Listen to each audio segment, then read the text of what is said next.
The address is CBS. Welcome home.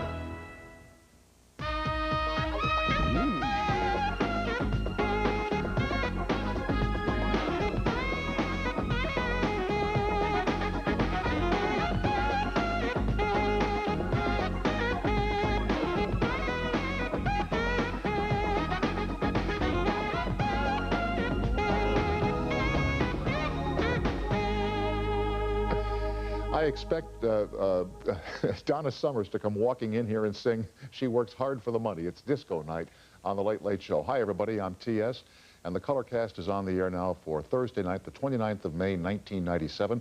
Our pal George Carlin is here tonight with his brand new book called Brain Droppings, and Jonathan Kirsch, who has a book based upon biblical stories that are bawdy.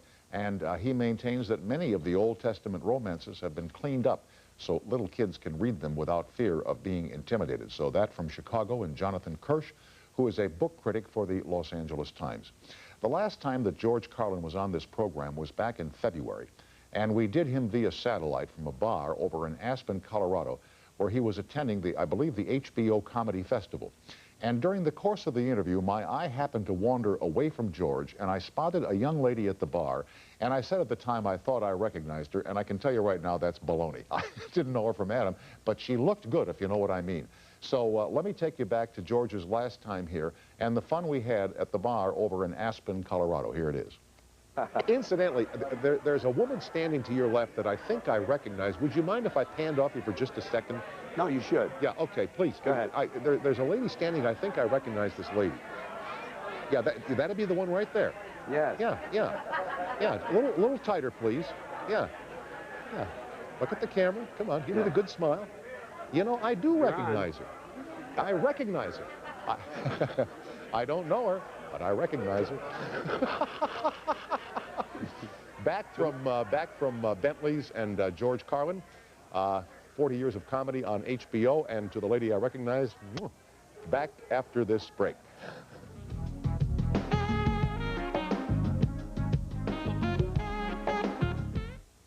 Now, the next night I said, I really hope that the guy she was with is the guy she's supposed to be with. I told you the story one night of going to a bar here in L.A. to film something for NBC News years ago on a Friday night, and I walked in there with my producer, Andy Friendly, who now works over at King World. And there were 4 or 5 guys sitting at the bar over at Morton's here in L.A. And so we turned the big light on at the bar, and all these guys go like this because they don't want to be on. A little sinus disease.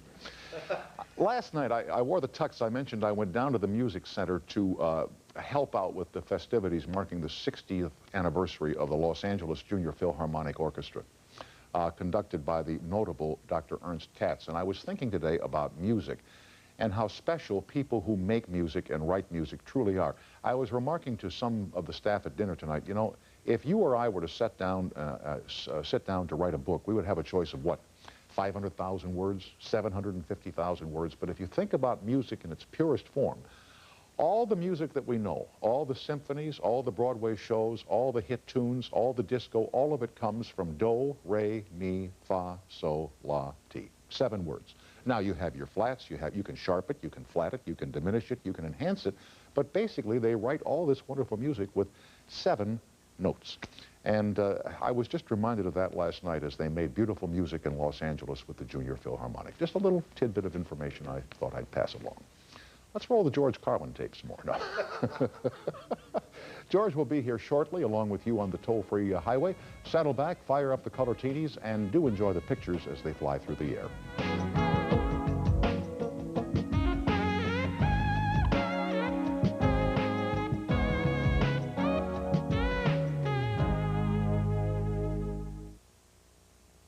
It keeps millions of Americans glued to their TVs every night. It's not the game shows, reruns, or the news. It's because they suffer from not sleeping, and they believe there is nothing they can do about it. But there are new ways to treat their problem, and newer prescription medications that can help. Maybe we should see the doctor. Sleep. It doesn't have to be a dream.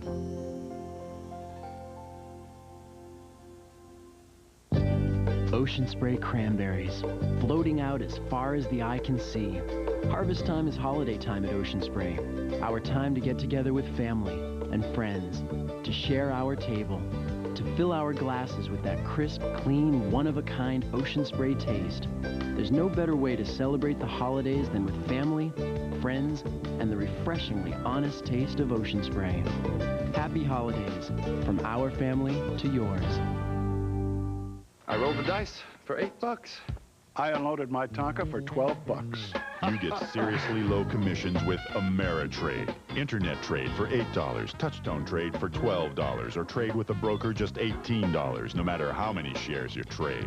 We went to Club Med for $18. Plus, your first 5 trades are commission-free when you open an account. Call 1-800-592-7694 or visit our website.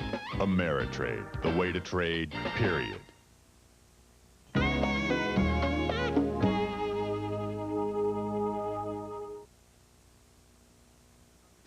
This Sunday, Collector's Art returns for our first sale of the new season. Choose from over 3,000 beautiful oil paintings at $49 or less. Many new paintings like you see here, $49. Incredible! In addition, choose from our huge variety of gallery oils at unbelievable savings. Don't miss Collector's Art this Sunday, 9 a.m. to 5 p.m. In Irvine at the Irvine Hyatt Regency. In Industry at the Industry Hills Sheraton. In Pasadena at the Hilton. In Oxnard at the Hilton. In San Bernardino at the Hilton. In Ontario at the Hilton. In Torrance at the Hilton. In Long Beach at the Airport Marriott. And in Woodland Hills at the Warner Center Marriott.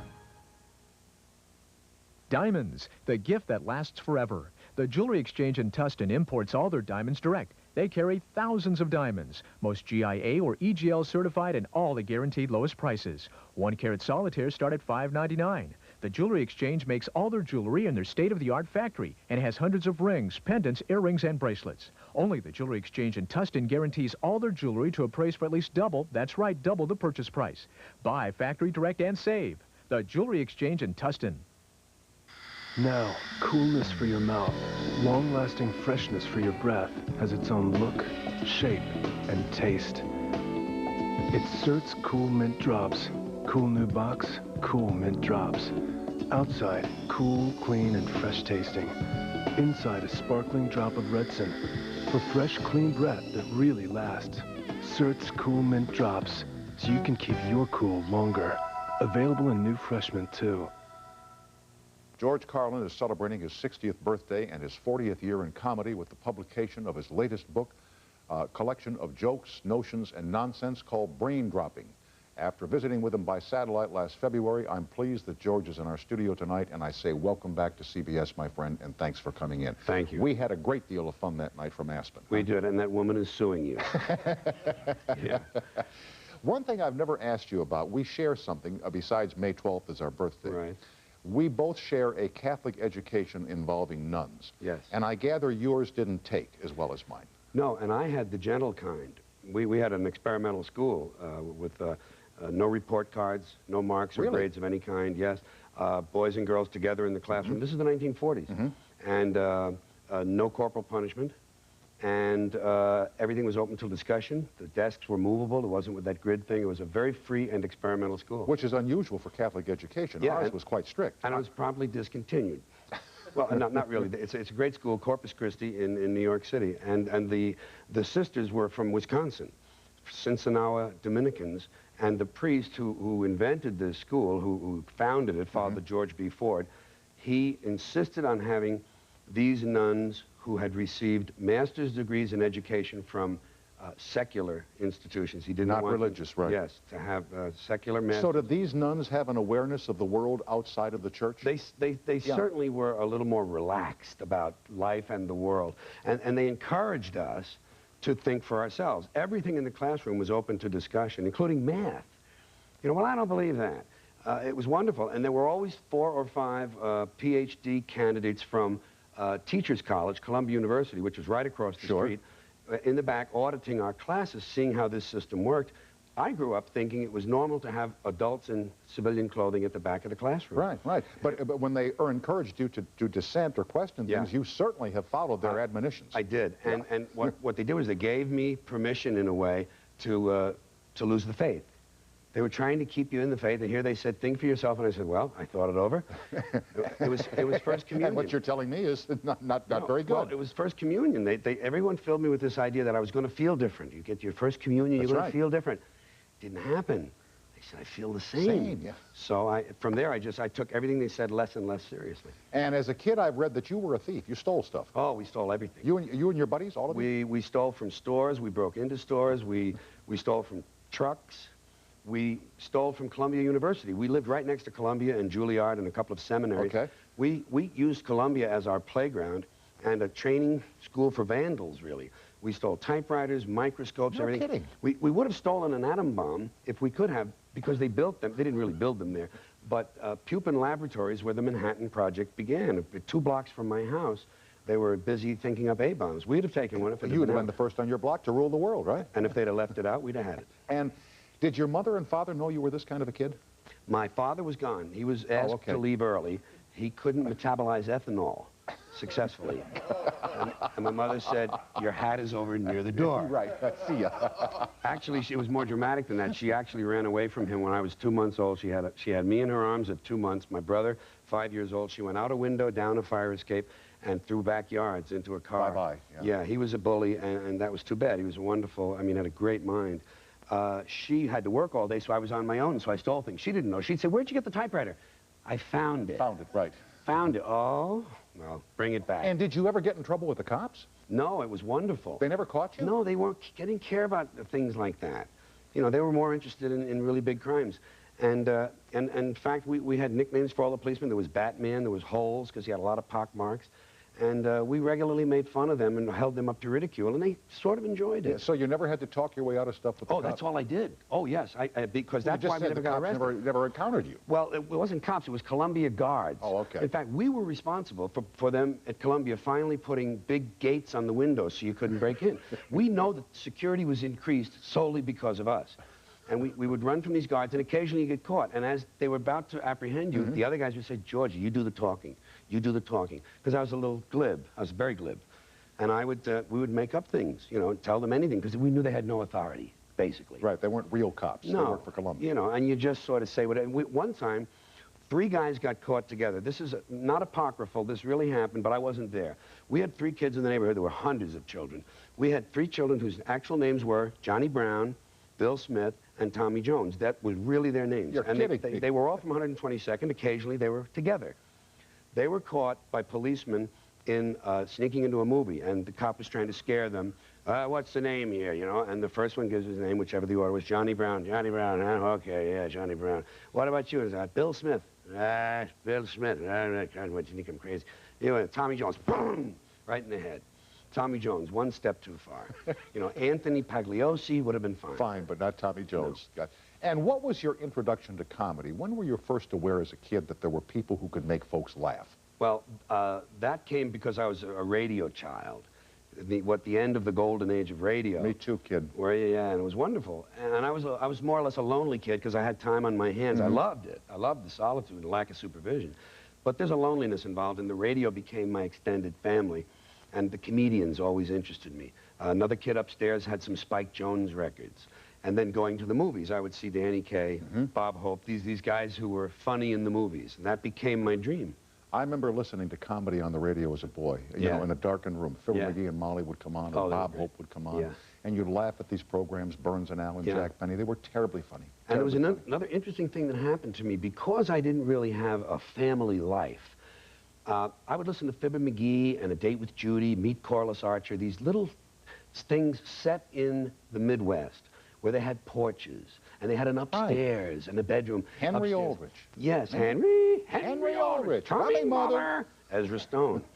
And I, at one time when I was about 17, I guess, I was leaving Denver. I was in the Air Force, and I hitchhiked home from Denver to New York. And I went through Decatur, Illinois, and Springfield, Illinois, in the late afternoon in May. This was like 5:30 in May. Wonderful time of the year and day. And I found myself with this very at-home feeling. And here's a city kid from Manhattan. Sure. And I just was so attracted and so charmed by something. I never figured it out at the time. And later I realized these were the places I heard about. These were the places on the radio. And that I saw in the Andy Hardy movies or the different movies. And it was just this, isn't that an odd thing, that would happen to you? Yeah, it is. You know, and you say, gee, this feels good, and not know why. And I think it was that. It was like going home to this place I inhabited when I was 7 and 8 years old. Does your work ever get tiring to you? Do you ever think about packing it in, George? No. And when people ask me that, although I don't really put myself in his category, I say, well, that's like saying to Picasso, when are you going to put these brushes down, Pablo, and get a real job or whatever? Or take it easy and go sailing. It's what I do. It's how I am in the world, you know, and it is my art. So I assume some form or other. I mean, I'm happy to get to the book now. For 40 years, I found I was using the least efficient means of communicating with people. I travel to where they live and talk to them. Right. Not efficient. This is much better. Send it out in a truck. Well, except that now, with the book, you have got to go to all these places, and I'm sure you've been on a tour around the country that's why to I'm promote this book and make people aware of it. Huh? Right, and I'm a little tired from that. Those are brutal schedules. Because in order to start at 6:30 or 7 in the morning with some radio program, you have to fly to that city the night before. Right. And there's very little chance. I love 8 hours sleep. I'm one of these people, I'm never tired. I never get tired. I'm okay for a long time, and then I go to sleep. Yeah. That's all there is to it. Now I'm tired. It's kind of nice to Like, what was your day like today? What have you done today? Today I started with KABC Radio with Minyard and... Tilden? Tilden, my friend Peter Tilden. And I went on from there to KTLA Morning News. I went back to that same building for KLOS-FM, and it's been like that, and a print interview and another TV, and Politically Incorrect, and I'm ending it here, and if I fall asleep, fine. You're doing remarkably well. I was going to mention this to you later. You know, I've seen your work, and you get on the stage or on the HBO specials that you do, and you rant and you rave and you knock this and you knock that and you swear and you curse and you fume. You were married to the same woman for 36 years. Your daughter lives right around the corner from your house almost. You're a square in your personal life. Well, I mean, when we finish here tonight, you're going to go home and put your jammies on and go to bed. I'm getting on a plane to go to New York. Oh, you're kidding. Oh. But I would normally do the other. I would normally have those jammies out. The thing I like about this book is that it represents all three parts of me from the stage. There's a sort of an innocence and a whimsical kind of I think of it as a sweetness, a kind of childlike wonder. That's in there. There's the anger and the stridency. Those things are represented. And then there's the English language stuff, which really I love so much. And those things, it's a good balance. It's a good representation of me. Yeah. We're with George Carlin. The toll-free is up and running at 1-800-952-2788. The book is called Brain Droppings, and we'll be right back after this break.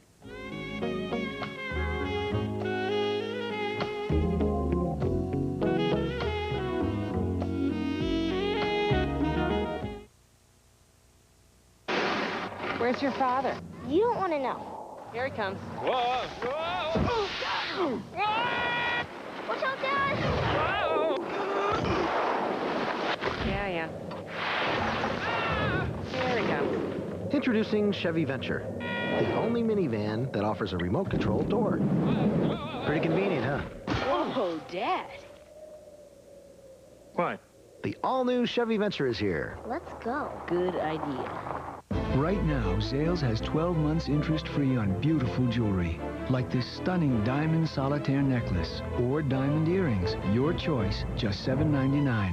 And through Sunday, get 12 months interest-free at Zales.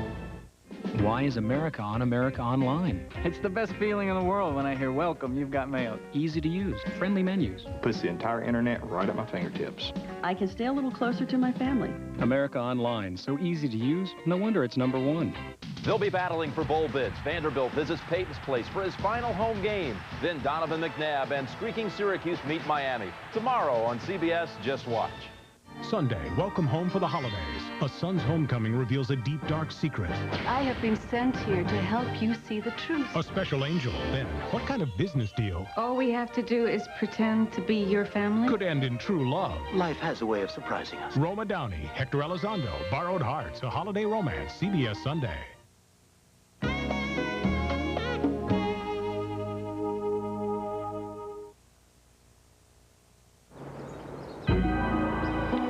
Bacteria. You've heard it in the news. Ow! Your doctor knows it's true. Reports of bacterial skin infection are rising. To help prevent infection, even the smallest cuts need Neosporin. Compared to some store brands, Neosporin has an extra active ingredient to kill more strains of infectious bacteria. And new Neosporin helps cuts heal even faster than before. Helps stop infection before it starts. Use new, faster healing Neosporin. Every cut, every time. Fancy wrapping isn't necessary when you're giving the world's finest ice cream. But we did it anyway. Haagen-Dazs. Creamy, smooth, delicious. It makes a really cool gift for the holidays. Haagen-Dazs, it's just perfect. This is an electronically controlled arm, like the one I helped design for the movie The Fugitive. When he's not making movies, you'll find Stephen Duff at the Rehabilitation Institute of Chicago, making a difference. We design and create artificial limbs for people of all ages. When I decided to go for my degree, I checked out a lot of colleges. DeVry made the most sense. DeVry gave me the skills I needed to reach my goals. I want to do the same for these kids. For a higher degree of success, call DeVry, 1-800-423-7000. Chew on this. Every day, millions of restaurants serve desserts and coffee. Too bad they don't serve toothbrushes. Now, chew on this. Trident can actually help you fight cavities when you chew it after meals. So when you can't brush, chew on this. Trident. With George Carlin, here is Scott on the toll-free in Chicago. Hi, Scott. Welcome to CBS Late Night. Hi. Hi, Scott. How are you? All right, good. How are you? Pretty well, thanks. I was wondering, as have many comedians in the past, I was wondering if you ever bombed on stage. Oh, sure, and especially in the beginning. What the advantage you have after you're known and you have a following is that people come there sort of predisposed to like you because they already like your style. But in the beginning, it's tough, and when you bomb and you have to ride home on the subway or something, the only thing you can do is remember the good nights. You say, this is the exception. Friday was great. These people were morons tonight. Tomorrow will be better. And just come back and to the club. In those days, it was clubs for me. But when you people, comedians, go out by yourselves and walk the high wire with just material based upon your life and observations, it's a very, very risky thing. And when it goes wrong, it goes terribly wrong. Well, the thing is, you're looking for a result every 5 or 10 or 15 seconds. That's right. A singer can sing for 3 or 4 minutes and know they're going to get applause either way. But you are going to get a response that's only spontaneous. It's not planned. And if you bomb 3 or 4 in a row, they smell that. They might not like it. They might not be interested in seeing you humiliated, but they know it's happening. And silence in your work is not golden. No, but I found out in 1992 that you can allow some silence. I found out finally, and this is why my work got better in the last 6 or 8 years, because I discovered that your job up there is to engage their imaginations. And it's sufficient if you're doing wonderful things with words and giving them some strange ideas that aren't necessarily funny. So it was the planet thing that I did in the '92 show about the planet being fine. Don't worry about diapers. Don't worry about plastic bags. The planet will be here. You'll be gone. That's what gave me the courage to do some different things, that you can have little silence. But essentially, you're right. Silence is deadly. Scott, I'm glad you called, and thanks for watching our program. Thanks a lot. Happy 52nd birthday, Tom. I know it's a little late. Okay, thanks a million. I appreciate that. Congratulations on your 500th show. I wish you 5,000 more. Thank you, sir. See that? Take care. Bye-bye, Scott. Bye-bye. Thank you. You mentioned this book contains some of your anger, your love for language, or your passion for language, and the things that give you wonder. What gives you wonder? Well, just like we don't ever say half a month. You know, we say, you know, a year and a half. You say a week and a half. Well, I'm sorry, I forget how I said it now. That's the trouble with writing. You don't have to memorize. Yeah, okay. But it's true. You never hear a guy say, well, let's wait about a half a month and we'll do it. You're right. You're right. But some of them are really just silly like that. Others have a little depth to them. What are you in awe of in life? What in your life have you said, wow? Well, this species being given such an obvious good mind and great gifts and wasting it on beliefs in an invisible man in the sky and the ownership of things. That's all we worry about now, is the ownership of things. And we look for a little relief from an invisible man who has a place of fire where he's going to send us, but he loves us. Place of fire, but he loves you, and he needs money. He always needs money. And it's just a sad thing, and that's why it will never be realized. This species will never be realized. I'm in awe of that can happen. Well, we're just never going to make it. We're always going to be looking for a salad shooter. Or sneakers with lights in them. You know, that's our goal. Do you have a salad shooter? We have the brown one. Oh, they have a brown one. You know, that's all people care about. Salad shooter is funny, you know? Yeah, it is. Great word. Yeah. Rolling pin's not funny. Well, but, sometimes. But salad shooter is funny. You've traveled the country now on this book tour, and you have more to do. As you travel around, what do you see that makes you nuts? What do you see like, I remember your HBO special where you talked about 1 hour photoshops, and you said, what, people, you don't remember it? Yeah, for an hour? Why do you need a 1 hour photo finishing? You just saw the thing. It hasn't changed. They haven't painted the Statue of Liberty since you took the picture. That's not things that make me nuts. It's just, they're just fun to collect. I don't know. Waiting to get on the airplane. Okay. Airport gift shops, huh? All right, airport gift shops. You want to pick up a newspaper. Well, on any line where people are buying things, but especially somewhere like that where you have a newspaper for $1 and some gum for whatever they get for that. And that's all you want.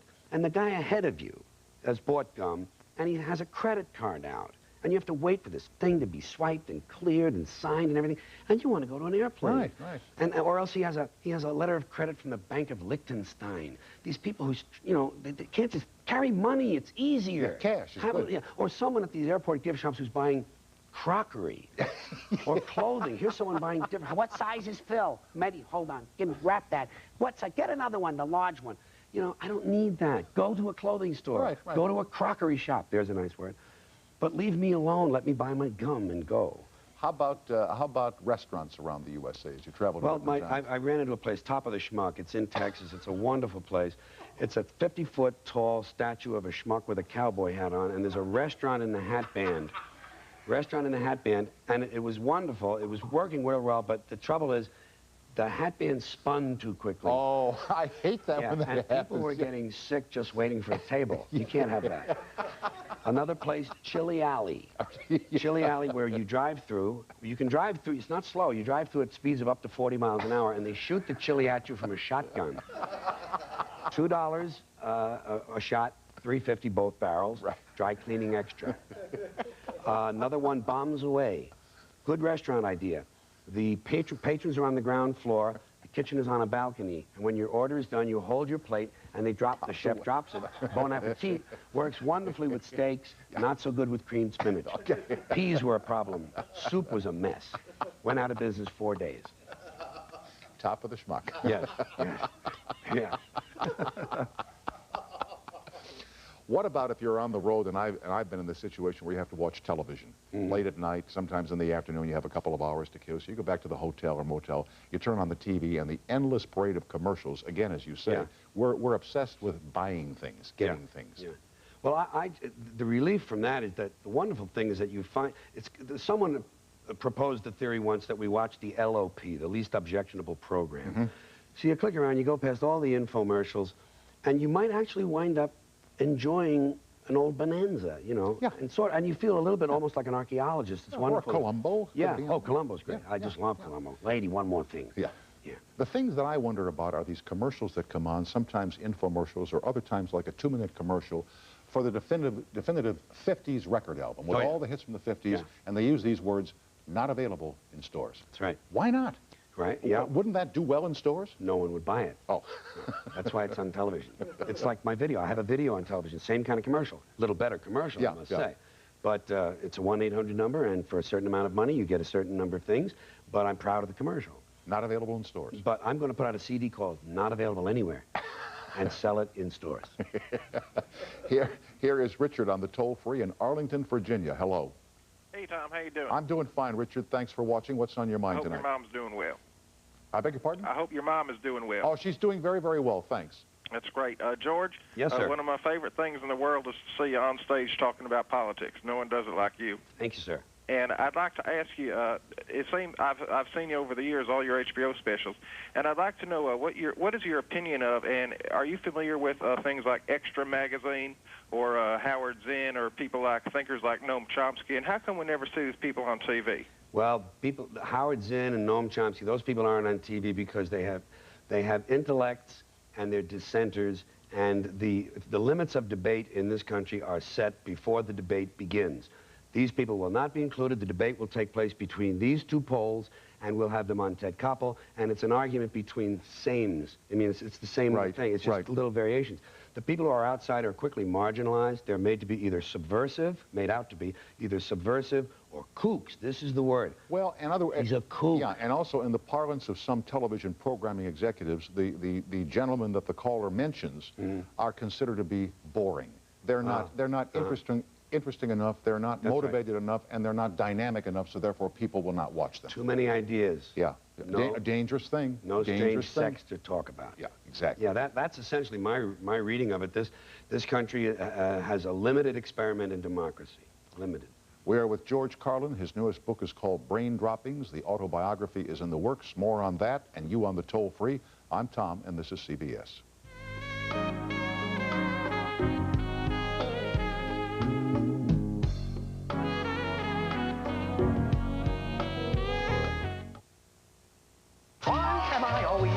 to know. When we got the Peterson account, I was the last to know. The merger, last to know.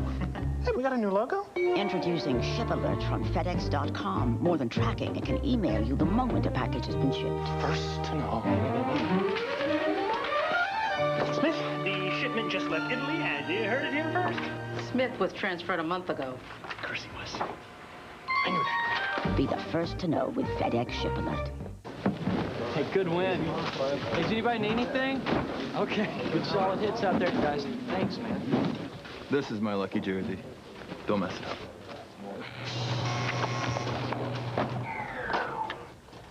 Oh, no. Oh, pink. The colors aren't pink. Oh, no. Hey, Bob. Have you seen my lucky sock? This holiday, don't just decorate your tree, bake it. Pillsbury holiday cookies have a Christmas tree shape inside. Just slice them, bake them, and eat them. For a cookie that tastes tremendous. We've never really had that big of a house before. Bathtub, so there's gonna be a lot going on my Discover card. Fireplace, pool table. The Cashback Bonus Award, it's like a gift. It pays to Discover. Accepted where you see the Novus sign. You go ahead. I'll wait here. A holiday moment from Kay Jewelers and Cindy Crawford. She's pretty excited. But you're gonna make this her best Christmas ever. I am? Yes, I am. Diamonds for my wife. Show her how much you care with a diamond solitaire necklace. Our selection is priced from just $129 at Kay Jewelers. This holiday, just say Kay. A lost baby brings the true meaning of Christmas to a tough Texas Ranger in the Old West. Let's just say I've got the Christmas spirit. A special holiday walker, CBS Saturday. Wednesday, welcome home to a special edition holiday classic. Merry Christmas, Charlie Brown! It's uncut with scenes you haven't seen in years. A Charlie Brown Christmas. Then it's presents galore and dancing you'll see in a holiday special all about me. A Garfield Christmas after a Charlie Brown Christmas, CBS Wednesday. Bob, the crowd is going wild over these parade balloons. You're so right. Macy's Thanksgiving sale is all about excitement, savings, and selection. What's up next, Carlin? Bob, it's a handbag. A gorgeous leather handbag. Cindy, what's the view like up there? Bob, it's just incredible. It's as if Macy's has rounded up everything you'll need for the holidays. Folks, this sale is really big. You're going to find great prices throughout the store. Now through Sunday, Macy's, it's everything you love about shopping. 750 cars and trucks on special sale. That's over 2 miles. That's over 2 miles of cars and trucks on special sale. Now, they have all been completely safety tested. They've all been computer tested to run clean and to run right. They are all under warranty, and you get a 10-day trial exchange, and we can finance anybody. Look, a 94 Ford Escort wagon, $49.95, $75 a month. A 95 Ford Taurus, $59.95, $85 a month. A 94 Nissan Sentra, $69.95, just $85 a month. Here's a 93 Olds Cutlass, $69.95, just $85 a month. Here's a 95 Ford Thunderbird, $89.95, just $95 a month. Here's a 97 Chevy Cavalier, $99.95, just $95 a month. Again, over 2 miles of cars and trucks on special sale. Don't miss this big sale. It's Giant Worthington Ford in Long Beach. Come down the San Diego Freeway to Bellflower Boulevard. Worthington Ford, open till midnight. In the break, George and I were talking about your autobiography, which you're working on now. And you're going to have the view from another member of your family. Kelly, your daughter, will give her side of certain stories. And a number of other voices. But the key voices that might conflict with my version of things are the versions of my wife, Brenda, and Kelly. And I thought it was an interesting idea. Tony Hendra is my collaborator. Tony's an extremely talented writer and an extremely funny man who understands the comedy in America to a great degree. And so he's a great person to be doing this with. And he thought, how can we, what can we do here? Right. And we decided to, I'm talking about what happened in the 70s when I'm full of cocaine, and this is my version. And then Kelly says, my daughter says, oh, wait a minute, no, that's similar to the truth. And not quite the same. Close, right. Yeah, and so that's a kind of a novel approach. Would you prefer to leave out 1965 to 1980? No. No, it's all part of the package. You have to go with that. I wish I remembered more of, let us say, 1973 through 1976. That would be helpful, because there are whole years. I can mark my drug use by the years when I don't know who was in the World Series, who was in the Super Bowl, and who was the president. Well, 73 to 74 would be Nixon. Yeah, but I mean, I know that now as a macro fact. Okay. But at the time, it was like, oh, okay. And I can remember being engrossed in watching Elmer Fudd and Petunia Pig in something I considered to be a drama. You know, just so loaded. And I can remember snorting my own dandruff, you know. I mean, finding things on the tabletop, you know, the dresser top, you would look down to see where there might be some powder, and you scrape it all together, and it was like talcum and dandruff and stuff like, oh yeah. Because, what was the attraction? Because you couldn't get the guys at home. He wasn't home. The guy. What was the attraction of it, George? It's all electrochemical. It's all the thing with the pleasure center of the brain. You know, it's not the attraction is, oh boy, that's the attraction. You know, and I'm anal anyway. Wrong drug for someone who's anal and wants to sort things out. One time, Brenda found me sorting out all the nuts and bolts and nails that I had accumulated for 20 years. Sorting them by size. What are you doing? And you said, I'm sorting these out. Yeah, right. And she said, fine. Where's the Coke? We would hide Coke from each other and find it months later. One time I was out on the lawn and I was actually considering washing the grass with a brush. You know, and I looked at all the little leaves of grass, or whatever they are, petals, you know, stems. What are these things? Blades. Blades. And I thought, this is going to be too big a job. Yeah. I'll go in and I'll sort something out. Oh, my God. And looking for Coke. You spill Coke on a rug in a motel with a bunch of musicians, and everyone's on the ground snorting the rug. And later on, when you would blow your nose, you could find Dynel fibers, the color of the rug, in the Kleenex. Little red strands. What's that, blood? No, that's the carpet, remember? It was fun, but it was strange. I was going to say, you know, we did marijuana in the 70s, those of us who worked television in New York. Yeah. And I think I tried the other stuff one time. Yeah. And the next day, my nose ran all day, and I had a headache, and I said, this is not for me. It's probably cut with something like cement. You have to be careful who you get this stuff from. How'd you get off? How'd I get off? You know, oddly enough, Brenda went into a place and came out clean and spent 22 years clean. I just began taking things less. Everything dwindled down, even the marijuana, although I do use it from time to time to punch up something I'm writing. But the other drugs... To punch up something you're writing? Yeah, I write something sober, and I read it, and then I say, punch up time, and I have one hit. One hit is all I need, and then doors of perception. Right. But... And gobs of tuna. Yeah. Yes.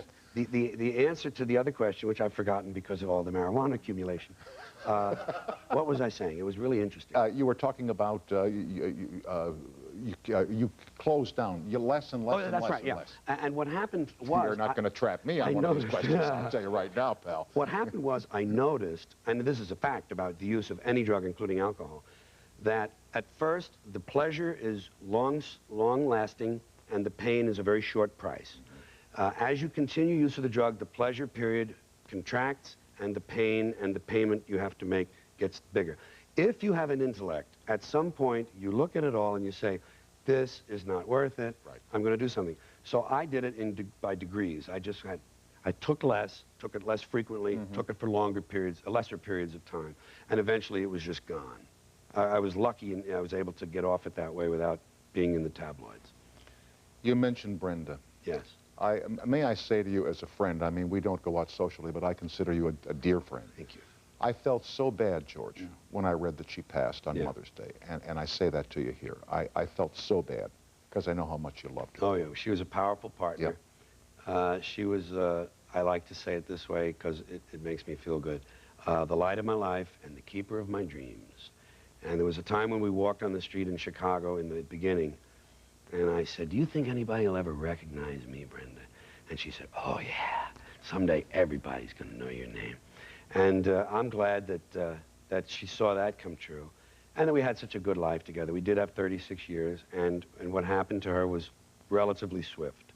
You know, that was sort of a blessing. You know how we have to look at things that way and weigh them up. But she's a powerful force in my heart and in my mind, and will always be on stage with me. Okay, kid. Yeah. Good luck. Fly safe to New York tonight. Thank you. And I hope to see you soon. Okay, I'll be back. We love you, George. It's a threat. Okay, bye-bye. Okay. George Carlin is the guest. The book is called Brain Droppings. Back after this break.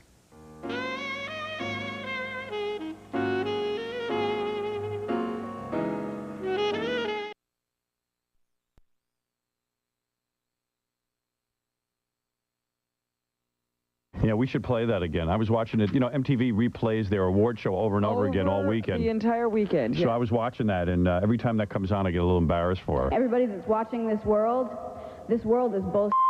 We have a whole bunch of lesbians who are going to come down and watch her perform, too, because lesbians love Fiona Are Apple. they here yet? I don't know. Are the lesbians late? Because angry women... what, lesbian equals angry woman? Oh, yeah. They don't get any penis. Come on. Come on. They don't finish the act. You got a lot of lesbos, Gary? No. Really? They didn't show up? We had like thousands calling. We had 19 scheduled to come. So far, there's only 4 here. That's enough. How many do you need, really? Well, I'll just dance with them during Fiona. Although fill up the floor. They're pretty. I mean, there's 3 like. They can dance during Fiona's song. There's 3 sort of lipstick lesbians and 1 who's sort of more on the militant side. You nervous about today's performance at all? No. No. Did you hear what Howard's? You can have a little audience today. I think I'm assuming that he's going to try to, like, make me have my supposed first lesbian experience right here on the show or something like that. I'm expecting to have people sitting on my lap. Unsolicited, but...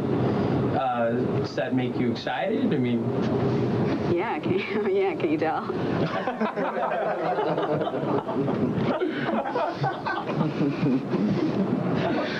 You pay all these guys to laugh. All right, here comes Fiona Apple wearing the sexiest little outfit. That's what you should have... Oh, that's not Fiona Apple. She's really cute today.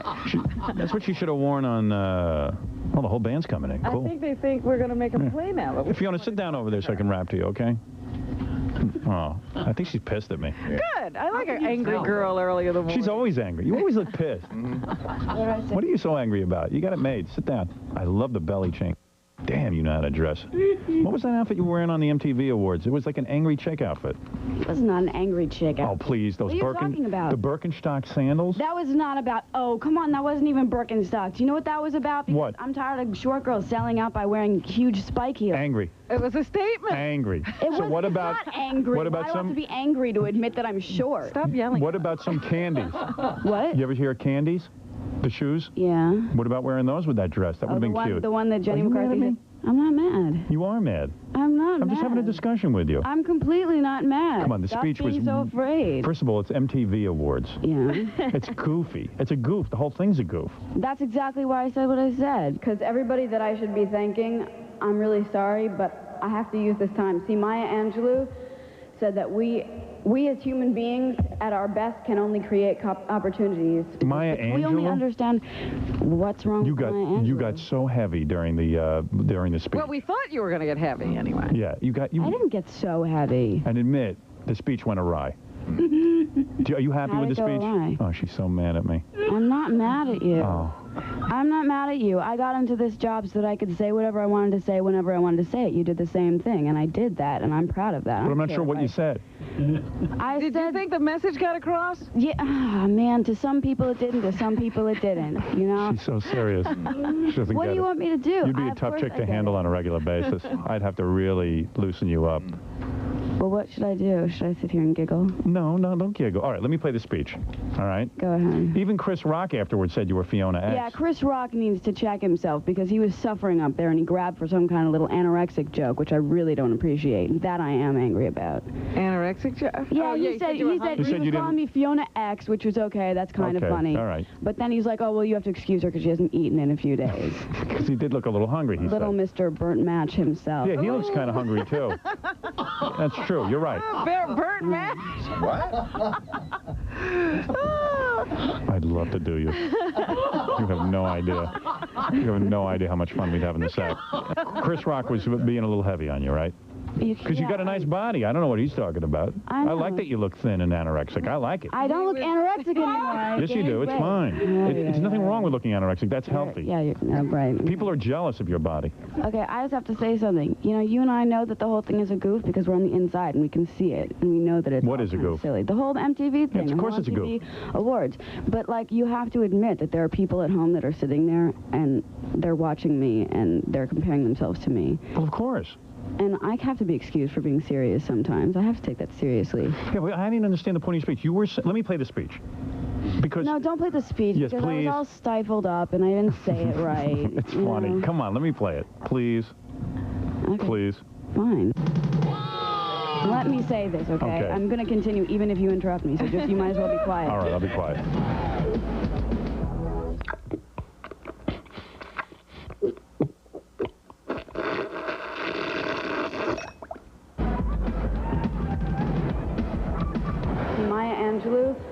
said that we as human beings at our best can only create opportunities. And I'm going to use this opportunity the way that I want to use it. Let me play the speech. Because no, don't play the speech, yes, because please. I was all stifled up and I didn't say it right. It's funny. Know? Come on, let me play it. Please. Okay. Please. Fine. Are you going to get angry if I play it? Or are you going to mellow out? No, I'm not going to get angry. They're playing it all over the country. All right, let me play it. Okay. Oh, are they really? Well, they're playing it on it's MTV replaying every night. 4 seconds All on right, because MTV. you got too serious with it. It's frivolous. It's a frivolous event. Yeah, well, this is what I am. All right. Well, you got to loosen up. You're too young to be this serious. You're too young to be reading Maya Angelou books. You read that when you're like 50 and you got no life. Okay? Yeah. And Gary, get Fiona a donut. Yeah, I should be. All right, hold on. Let me hear this. Man. Oh, man. That's when I knew. I knew we were in trouble right there. All right, shh. Let's take it easy. All right? I didn't prepare a speech, and I'm sorry, but I'm glad that I didn't, because I'm not going to do this like everybody else does it. Cool. Uh-oh. I'm like, please, please, please, don't make the wrong statement. You mean everybody else? You mean everybody else isn't cool? I can't believe you just said wrong statement on this show. How many right statements are made on this show? It's like when Kim Basinger came out on the Academy Awards and said hello to the world, and then started carrying on about somebody's nomination. Spike Lee should be nominated. It just rang wrong. It didn't carry the message that she wanted it to carry, and that's what would make it wrong. Oh, right. You're supposed to waste all this airtime, like, talking and spewing off names that the people at home are never going to remember. All right, so you had a message. Use the time. How ridiculous is it? If somebody gave, there are so many people. Can I hear the rest of the speech? Go ahead. Right, Give another speech. But I'm not going to do this like everybody else does it. Because everybody that I should be thanking, I'm really sorry, but I have to use this time. See, Maya Angelou said that we as human beings at our best can only create opportunities. You're the only person I know who even reads Maya Angelou. Not anymore. You and Oprah. Yeah, you and Oprah. Does Maya Angelou know what she's talking about? I think so. All right, I don't know. I wouldn't read that. That's too. Okay. There's no karate or anything in there. It's okay. I couldn't understand it. Okay, I admit it. All right. I'm not good with poetry. I don't even think her poems rhyme, quite frankly. I don't get them. I'm very superficial, so don't go by me. Okay. So what I want to say is, everybody out there that's watching, everybody that's watching this world is bullshit. And you shouldn't model your life. Wait a second. You shouldn't model your life about what you think that we think is cool and what we're wearing and what we're saying and everything. Go with yourself. Go with yourself. What? I hate the fact that you enter like the... Okay, this is the way that I see it, and let me say this, okay? I'm going to continue even if you interrupt me, so just you might as well be quiet. All right, I'll be quiet. I go with myself every night. I see Hollywood as... I do. So you can't say I'm not one of those people. Listen to her. You took her advice. Go ahead. Okay. I happen to see, like, Hollywood as high school. Okay. I think that Hollywood is just a bunch of people that were made fun of in high school that are now trying to like kind of relive that and be in the cool senior clique. I understand only that. on worldwide level. Right. So... Everyone sees that. Yeah. I mean, that's not profound. It's obvious. I mean, I'm not everyone trying to sees be it. No, I'm just telling you. Everybody sees through that. Everybody sees everything that I'm saying, but not everybody says it. The thing is that everybody, you know what? Forget it, man. I did forget it because you interrupt me so much. I don't know why. Here's the deal. You're 19 years old, right? Yeah. You got to lighten up. Just have some fun. Just go up there. I do have fun. No, you don't. Just go up there and have fun. You know what I mean? You're taking it too seriously. I could see you're upset. Nobody was up for a lecture that night. You cannot see that I'm upset. Do you know why I get so upset? Because I'm not upset, and everything that, like, I don't know. I'm sorry for my face. I'm sorry for my voice. It makes me sound like I'm upset, and I'm. Your face is gorgeous. Don't be sorry for that. Oh man, I mean, like it. Don't be sorry for your voice. It's gorgeous. Yeah. You know what I'm saying? You're a piece of ass. Don't be sorry about that. Oh. Don't be sorry you're a piece of ass. Okay. There's nothing wrong with that. Don't apologize. Okay. Don't apologize for that. Be proud of that. I'm not apologizing for that. I'm saying that I'm very easily misinterpreted. I'm not angry. I'm fine. That was fun for me getting. You should have written out the speech. That's what you should have done. That's what I said. Yeah, you're right. You know what? I wrote something down. It didn't make sense to you, but it made sense to me. I don't care if it made sense to everybody. Well, who are you talking trying to. You got to communicate. Yeah, that's right. There was people out there that understood me. The people that I was talking to understood. I promise you that. Really? Okay. One Well, of the the fans? rest of us were sort of left You should see out. how these lesbians love you. Jesus Christ. I mentioned you were coming on. Wow. They went wild. We got over like 1,000 calls from lesbians who wanted to come watch you perform. Yeah, I'd like to see the lesbians you brought in here. Why? What do you mean? Because I never even saw them either. We just got them over the phone. How'd you get them, though? We just said, hey, any lesbians want to come see Fiona perform? Come on down. Okay. Is that cool? Yeah, it's fine. Yeah. They love you. I just like to see what kind of lesbians you brought out, because I'm expecting like little Playboy femme lesbians. Well, what's wrong with that? Well, you know, you got to kind of show the whole spectrum. Really? I mean, I'm not. I can't. We didn't screen them. Right. Howard, I think we got good coverage. You do? Yeah, I think we have all facts represented. You got some fat dykes and some lipstick lesbians. I don't Nothing wrong with but I that. have one that's, like I said, it's more militant, you know, combat boots, that whole scene. Yeah, that's cool. That's cool. Yeah, I don't need any grief. But don't forget, here's the deal, okay? I'm just going to tell you how I see things. Right now, the whole world sees you as, like, rich, and even if you're not, they see you as rich, You're on top of the good-looking, you've got a great career. You're talented. So when you go up there and say the whole world is BS, they don't understand you mean the MTV world. They think you mean, like, hey, this is all BS. And they're like, hey, wait a second, man. What do you mean it's BS? You got a great line. I'm going to be depressed like Fiona. Right. And then they go and kill themselves. So you got to be careful of that. Oh, well, I'm sorry. Yeah, right. That's you gotta watch what what I you was say. trying to say. Yeah. I know what you're saying. You think the MTV world is BS. And don't model yourself after us idiots. But you have to. Like, I watch MTV and then I figure out what to wear. Your whole life is MTV. I'd still be in leotards. Your whole life is MTV. I'd still be dressing like Van Halen in the 80s if I didn't have MTV. The New York Times wrote up a whole thing about all this stuff that was said there, and they knew what I was saying. They said that I was talking about celebrity like it was alcohol or drugs to the public. Okay. Whatever. Maybe you guys just didn't understand. No, trust me, a lot of people You're didn't. holed up in this little Howard Stern cave with lesbians and strippers and stuff. Oh, come on. And you see whatever you want to see. Who's reading the New York Times? The people you were talking to? Oh, well, very good point. Right.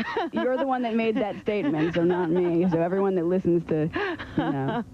You know, you're right in a way, though. Like, Fred watches the MTV Spring Break, and then he runs around in a thong in here. She dosed our drinks with drugs. That is so sexy. That's what I would do with Fiona if she was my girlfriend.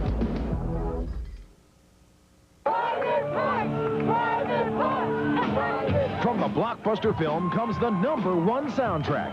Howard Stern Private Parts, the album. New music, classic tracks, and more. Howard Stern Private Parts, the album. Magician? Yes, I am.